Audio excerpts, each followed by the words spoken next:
जय हिंद दोस्तों, मेरा नाम अरुण सिंह और आज आप देख रहे हैं दंगल एजुकेशन।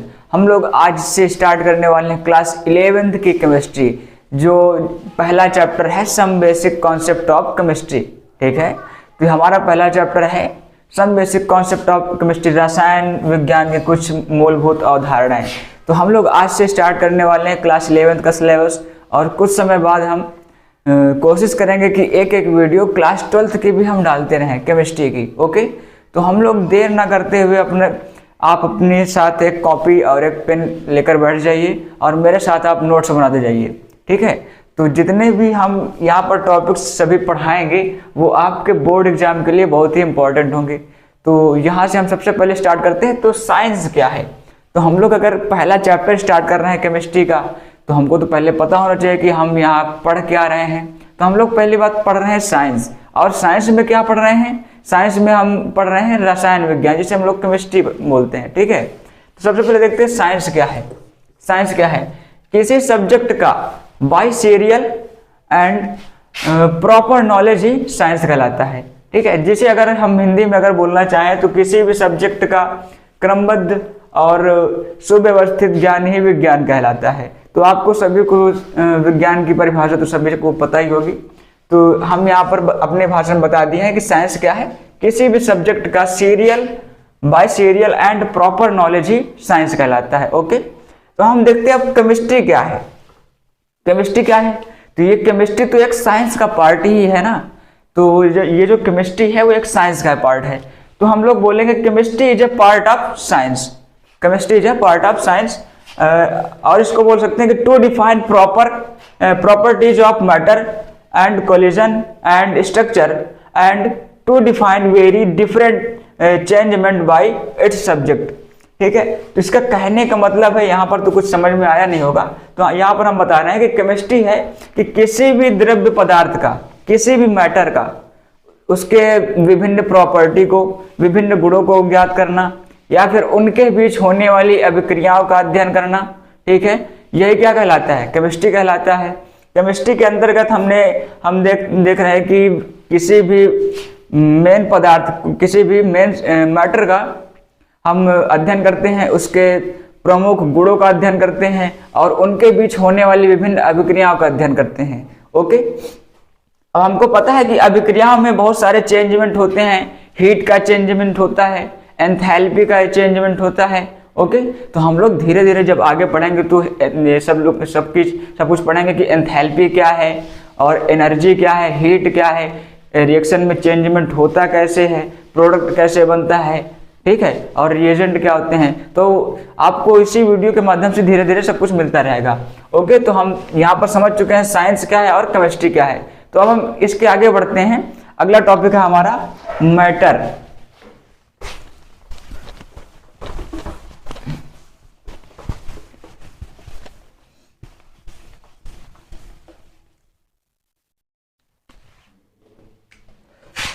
अगला टॉपिक है हमारे पास मैटर, कि आखिरकार मैटर है क्या चीज। मैटर जिसे हम लोग बोलते हैं पदार्थ। क्या बोलेंगे हम लोग? पदार्थ। हम लोग इसे द्रव्य भी बोलते हैं। क्या बोलते हैं? द्रव्य। ओके, तो लेकिन ये द्रव्य, पदार्थ, ये मैटर है क्या चीज? तो मैटर एक ऐसी, ये तो सभी प्रकार के जितने भी हम अपने ज्ञानेंद्रियों द्वारा जो भी चीज देखते हैं वो क्या है? वो मैटर है। जैसे अगर हम इसको परिभाषित करना चाहें तो हम लोग इसको डिफाइन करेंगे कि किसी भी वस्तु में जो चीज हम लोग देख रहे हैं, अगर उसमें कोई वेट है, उसमें कोई अगर वेट है, ठीक है, तो वो क्या कहलाएगी? मैटर कहलाएगी। ओके, उसका कोई अगर साइज है तब भी वो क्या कहलाएगी? मैटर कहलाएगी। वो अपने साइज के हिसाब से अपने स्थान को घेर रही है तब भी वो क्या कहलाएगा? मैटर कहलाएगा।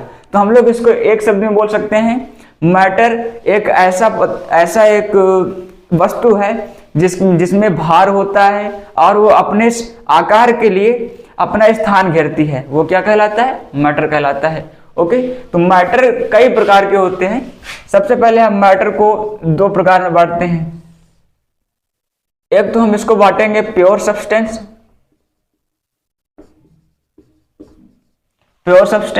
और दूसरा इसको बांटेंगे मिक्सचर में।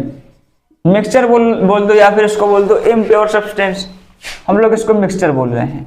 ओके, प्योर सब्सटेंस का मतलब शुद्ध पदार्थ, और यहाँ पर मिश्रण का मतलब मिश्रित पदार्थ। ठीक है, तो हम यहाँ पर देख रहे हैं कि प्योर सब्सटेंस क्या होते हैं।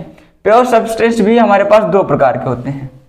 प्योर सब्सटेंस दो प्रकार के होते हैं। एक तो हम देखते हैं यहाँ पर, एक होता है एलिमेंट और एक होता है कंपाउंड। अभी तो आपको ये समझ में आ नहीं रहा होगा कि यहाँ पर प्योर सब्सटेंस क्या है और एलिमेंट्स क्या है, कंपाउंड्स क्या है। डोंट वरी, हम हर एक टॉपिक को मैटर हम पढ़ा रहे हैं, तो आपको सिर्फ मैटर समझना है कि मैटर क्या है। अब हम उसके बाद प्योर सब्सटेंस भी अभी अलग से बताएंगे, मिक्सचर भी अभी हम अलग से बताएंगे, एलिमेंट्स भी अलग से बताएंगे और कंपाउंड्स भी अलग से बताएंगे। ओके, तो अभी यहाँ पर सिर्फ ये देख लो कि मैटर जो होता है वो दो पार्ट्स में बढ़ता है, एक तो प्योर सब्सटेंस और एक मिक्सचर में। ओके, और ये प्योर सब्सटेंस जो है इसके भी टू पार्ट्स हैं, एक तो एलिमेंट होता है और एक कंपाउंड होता है। ओके, प्योर सब्सटेंस से हमको समझ में आ रहा है कि ये तो एकदम प्योर होगा, शुद्ध होगा। ओके, और यहाँ पर मिक्सचर में ये अशुद्ध होगा। तो यहाँ पर मिक्सचर जो होता है, मिक्सचर भी टू पार्ट्स का होता है, दो प्रकार के होते हैं। एक तो होता है होमोजीनियस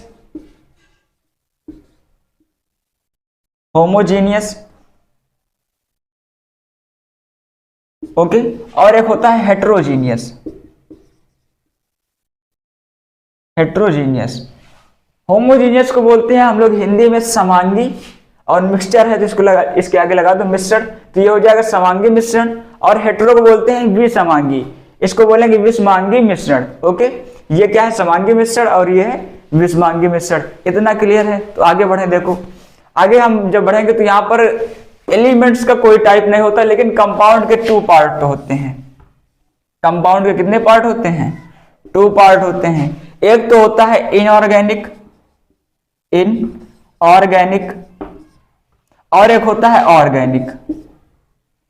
और एक क्या होता है? ऑर्गेनिक। इतना क्लियर है? तो देखो यहां पर सबसे पहले हम देखें साइंस क्या है। साइंस तो हमको क्लियर हो गया। उसके बाद देखा केमिस्ट्री क्या है, वो भी क्लियर। उसके बाद देखा मैटर के कितने पार्ट हैं? मैटर दो प्रकार का होता है, एक तो प्योर सब्सटेंस और एक मिक्सचर। इतना क्लियर। और उसके बाद प्योर सब्सटेंस कितने प्रकार के होते हैं? प्योर सब्सटेंस दो प्रकार के होते हैं, एक तो एलिमेंट होता है और उसका दूसरा पार्ट कौन सा होता है? कंपाउंड होता है। ठीक है। और उसके बाद हमने मिक्सचर को देखा। मिक्सचर दो प्रकार के होते हैं, एक तो समांगी मिश्रण जिसे हम लोग होमोजीनियस बोलते हैं, और एक होता है दूसरा हेट्रोजीनियस जिसे हम लोग विसमांगी मिश्रण बोलते हैं। क्लियर है? और उसके बाद एलिमेंट का कोई पार्ट नहीं होता, लेकिन कंपाउंड के टू पार्ट होते हैं, जिसका पहला है हमारे पास इनऑर्गेनिक और दूसरा है ऑर्गेनिक। तो यहां पर हम थोड़ा समझ रहे हैं कि ये इनऑर्गेनिक और ऑर्गेनिक क्या है। देखो इनऑर्गेनिक का मतलब होता है जिसमें कार्बन के बीच में बॉन्ड नहीं पाया जाता। इनऑर्गेनिक क्या होता है? जिसमें कार्बन के बीच में बॉन्ड नहीं पाया जाता, या फिर इसको ऐसे बोल दो जिसमें कार्बन के कंपाउंड नहीं पाए जाते। क्या कहलाता है? इनऑर्गेनिक कंपाउंड कहलाते हैं। और उसके बाद ऑर्गेनिक जिसमें कार्बन के बीच में बॉन्ड पाया जाता है, वो क्या कहलाते हैं? वो ऑर्गेनिक कंपाउंड कहलाते हैं। इतना क्लियर है? अगर इतना क्लियर है तो हम आगे बढ़ते हैं। तो हम सबसे पहले आप देखेंगे कि प्योर सब्सटेंस क्या है। ठीक है।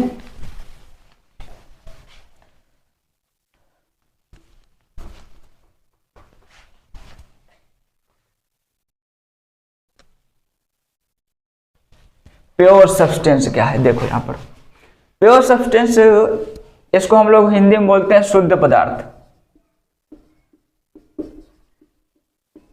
देखो हम लोग इसको अगर डिफाइन करना चाहे तो हम लोग इसको बोलेंगे कि किसी भी मैटर में, मैटर का पार्ट है तो किसी भी मैटर में यदि एक ही प्रकार के मॉलिक्यूल प्रेजेंट हो तब क्या कहलाएगा? Pure substance. किसी भी मैटर में मतलब एक ही प्रकार के, एक ही टाइप के मॉलिक्यूल होने चाहिए। ठीक है। जिसमें एक ही प्रकार के मॉलिक्यूल होंगे वो क्या होगा? वो प्योर सब्सटेंस होगा। जैसे हम लोग देखते हैं जल, वाटर, अगर हम एक गिलास में अगर पानी ले लें तो उसमें ये तो हम कह नहीं सकते कि उसमें सिर्फ एक ही H2O है ना, तो उसमें तो बहुत सारे H2O के मॉलिक्यूल हैं। तो उसमें मतलब पानी में एक प्रकार का प्योर सब्सटेंस है जिसमें सिर्फ H2O के मॉलिक्यूल ही इसमें उपस्थित हैं। ठीक है। तो ये H2O क्या है एक प्रकार का, H2O एक प्रकार का यौगिक है। तो हम इसमें एग्जाम्पल में बोल सकते हैं कि प्योर सब्सटेंस क्या होते हैं, प्योर सब्सटेंस यौगिक होते हैं, ठीक है। जैसे हमने जल लिया तो जल में क्या होता है, पानी H2O होता है, ठीक। और H2O के मॉलिक्यूल है उसमें रहेंगे और कोई दूसरा मॉलिक्यूल नहीं हो सकता। तो कहने का मतलब है कि उसमें सिर्फ एक ही प्रकार का मॉलिक्यूल है जो कि H2O है, और ये H2O एक प्रकार का यौगिक है। तो हम ये भी बोल सकते हैं कि सभी यौगिक क्या होते हैं, प्योर सब्सटेंस होते हैं। और उसके बाद अब देखते हैं एलिमेंट, कोई भी एलिमेंट, जैसे हमने ले लिया हाइड्रोजन गैस, ठीक है। तो जैसे हमने हाइड्रोजन गैस ले लिया H2, और हाइड्रोजन गैस ये एक H2 का मतलब है ये एक प्रकार का क्या है, मॉलिक्यूल है, ये एक प्रकार का क्या है, मॉलिक्यूल है। लेकिन सिर्फ अगर H की बात करें, ये एक प्रकार का सिर्फ एलिमेंट है, एलिमेंट। कैसे, देखो H2 का मतलब है ये एक प्रकार का मॉलिक्यूल, मॉलिक्यूल हमेशा फ्री स्टेट में रह सकता है, लेकिन ये क्या है, ये एलिमेंट है, ये फ्री स्टेट में नहीं रह सकता, ठीक है। तो हम लोग इसे एलिमेंट बोलेंगे और इसे मॉलिक्यूल। इतना क्लियर है। तो देखो यहाँ पर अगर हम हाइड्रोजन गैस बना रहे हैं, मान लिया कि जैसे ये कोई गुब्बारा है और इसमें हम हाइड्रोजन गैस भर दिए, तो इसमें हाइड्रोजन गैस जरूरी नहीं कि यहाँ पर एक ही हाइड्रोजन गैस H2 सिर्फ एक ही हो, जरूरी नहीं है, इसमें बहुत सारे H2 हो सकते हैं। तो इस गुब्बारे के अंदर सिर्फ H2 के मॉलिक्यूल हैं और तो कोई कुछ है नहीं, ठीक है। तो यहाँ पर H2 मॉलिक्यूल्स भी किस में आ जाएंगे, मॉलिक्यूल भी इसी के अंदर आ जाएंगे और एलिमेंट भी इसी में आ जाएंगे, ठीक है। क्योंकि यहाँ पर एलिमेंट से मॉलिक्यूल बनते हैं और मॉलिक्यूल हमेशा फ्री स्टेट में रह सकता है, ठीक है। तो ये हमारे किसके एग्जाम्पल हो गए, प्योर सब्सटेंस। प्योर सब्सटेंस के एग्जाम्पल कौन कौन से हो गए, एक तो हो गया कंपाउंड हो गया, और एक दूसरा हो गया मॉलिक्यूल, और एक हो गया एलिमेंट। इतना क्लियर है। अब हम देखते हैं इसके बाद मिक्सचर क्या होते हैं।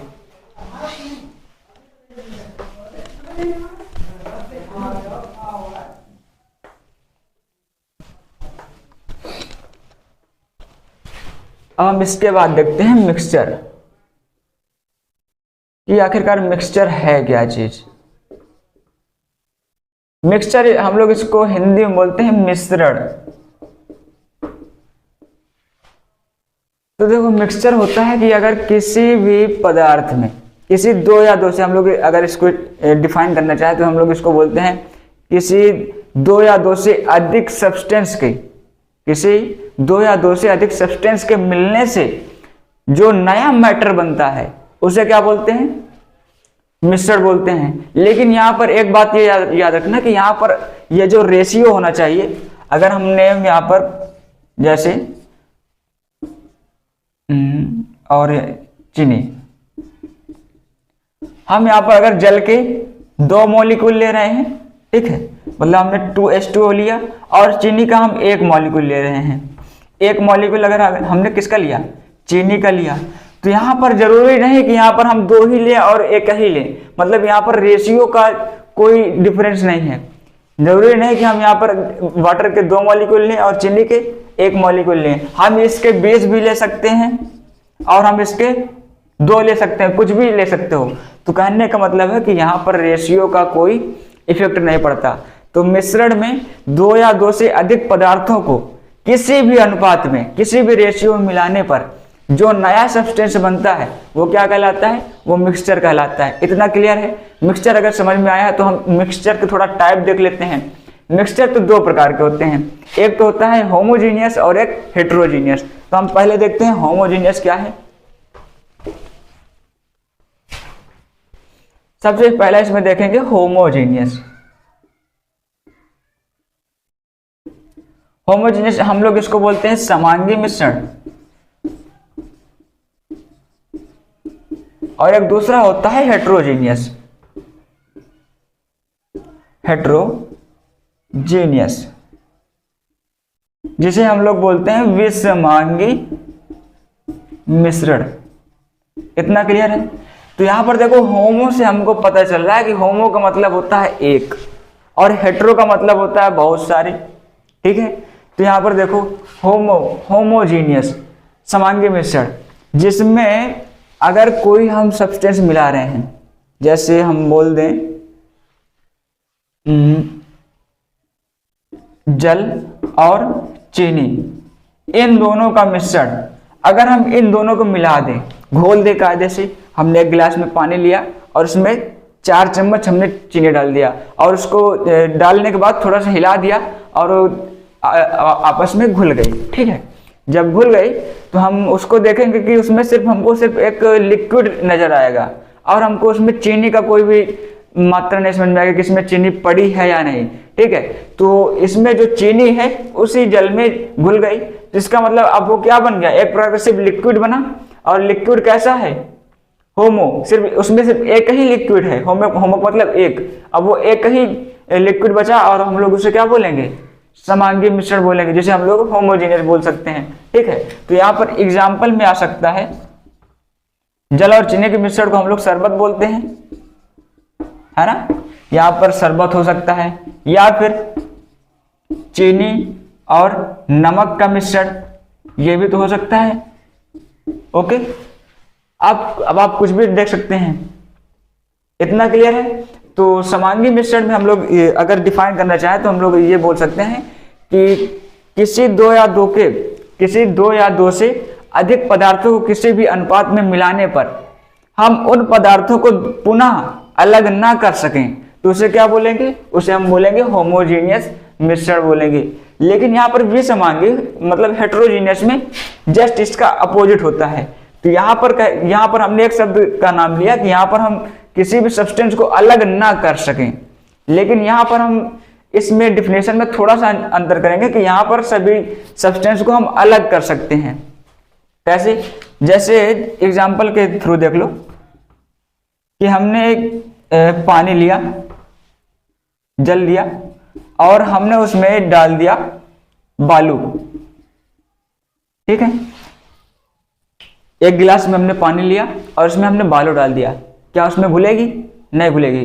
तो कहने का मतलब है कि हम जल और बालू को आपस में घोल नहीं सकते, तो उसके जो वाटर के जो मॉलिक्यूल होंगे वो तो अलग रहेंगे और जो बालू के जो कण होंगे वो भी अलग रहेंगे। मतलब हम उनको आसानी से अलग कर सकते हैं, आसानी से हम उनको सेपरेट कर सकते हैं, और वो क्या कहलाएगा, वो हेटेरोजीनियस कहलाएगा, ठीक है। तो हम लोग इसे बोल दो, या फिर और कुछ एग्जाम्पल जैसे चीनी और बालू का मिश्रण, ठीक है। इतना क्लियर हो गया। तो अगर हम हेटेरोजीनियस की अगर हम डिफिनेशन बताएं तो हम इसको बोल सकते हैं कि किन्हीं दो या दो से अधिक सब्सटेंस को किसी भी रेशियो में मिलाने से यदि उनके घटकों को हम आसानी से फिर से अलग कर सकें तो वो क्या कहलाते हैं, वो कहलाते हैं हेटेरोजीनियस या फिर विसमांगी मिश्रण कहलाते हैं। इतना क्लियर है? अगर इतना क्लियर है तो हम आगे बढ़ते हैं। मिक्सचर हो गया, अब हम देखते हैं थोड़ा प्योर सब्सटेंस में कुछ टाइप थे, उनके बारे में देख लेते हैं।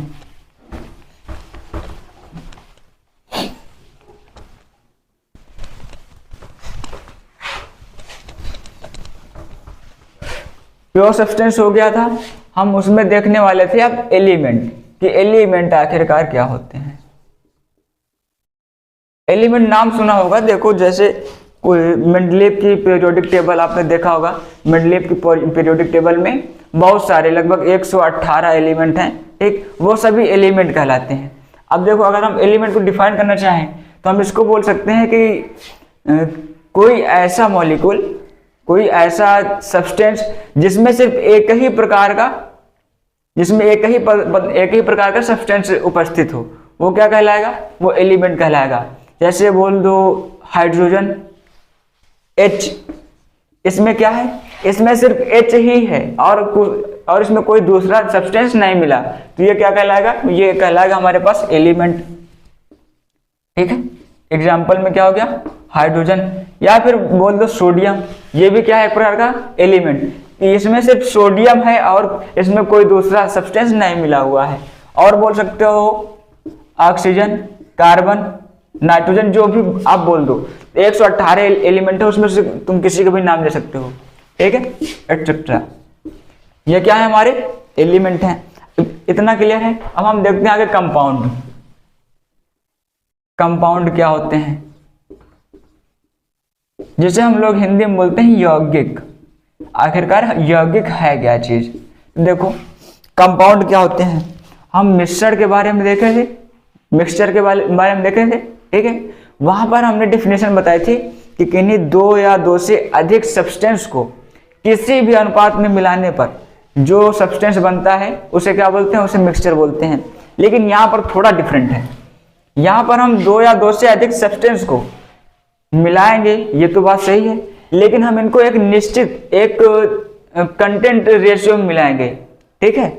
यहाँ पर हम इनको किसी निश्चित रेशियो में मिलाएंगे। जैसे हम यहाँ पर कोई कंपाउंड बनाना चाहें, जैसे हमको बनाना है NaCl, हमको क्या बनाना है, NaCl बनाना है।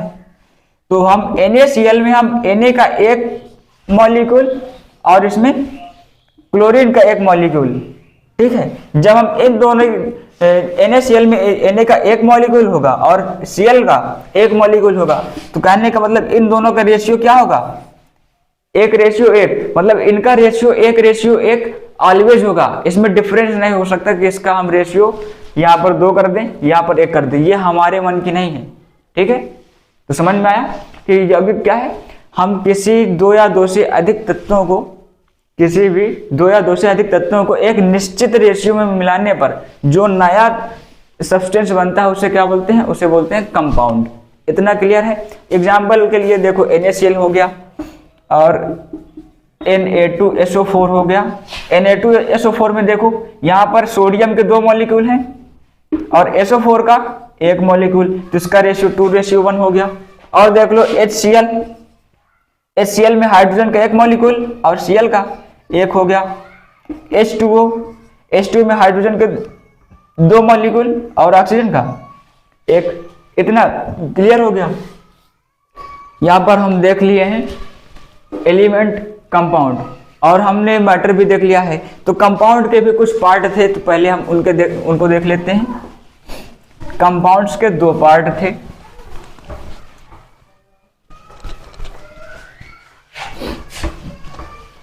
तो कंपाउंड के 2 पार्ट थे, हमने देखा था